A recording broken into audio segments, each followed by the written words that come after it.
Kweli si kweli?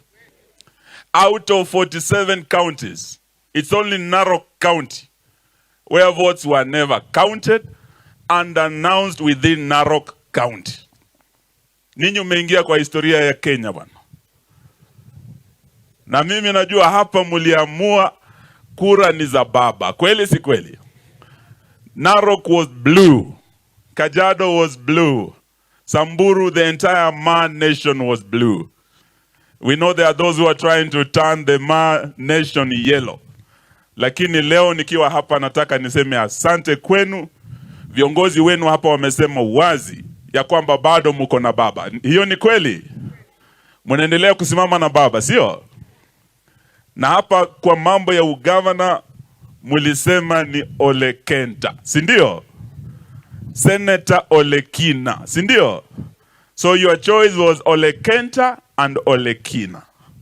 And I know that had Ole Kenta won, this dynamic duo wangepeleka hii county mbali sana. Lakini leo tunataka tuseme asanteni kusimama na baba na tuombe muendelee kusimama na baba. Sababu yeye amesimama nanyi tangu nyakati za Ole Ntimama.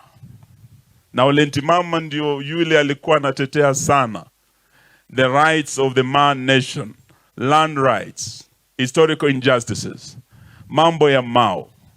That is where the nexus of his friendship na Raila began. Sababu Raila pia ni mtu wa kupigania haki, kupigania demokrasia, kupigania usawa. Na ingawa alipoteza rafiki yake Ole Ntimama, vile Shakespeare alisema that though friends be lost, friendship shall not, and death will have no dominion. Yani ingawa bwana Raila alipoteza rafiki yake Ntimama, hajapoteza urafiki wake na Wamaasai. Na vile Ole Kenta amesema hapa, yeye hatapoteza urafiki wake na ninyi watu wa the Maa nation. Kwa hivyo tukiwa hapa tunasema msiache mbachao kwa mswala upitao. Sijui kama mnanisikia. Sababu nasikia umepata marafiki wengine wapya. Wako wana target the Maa nation kabisa, wanawapa vitu vitamu. Lakini leo nataka niwaambie ya kwamba hao watu wa Kenya kwisha.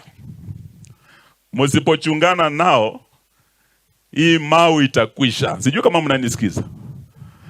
Hii watu wa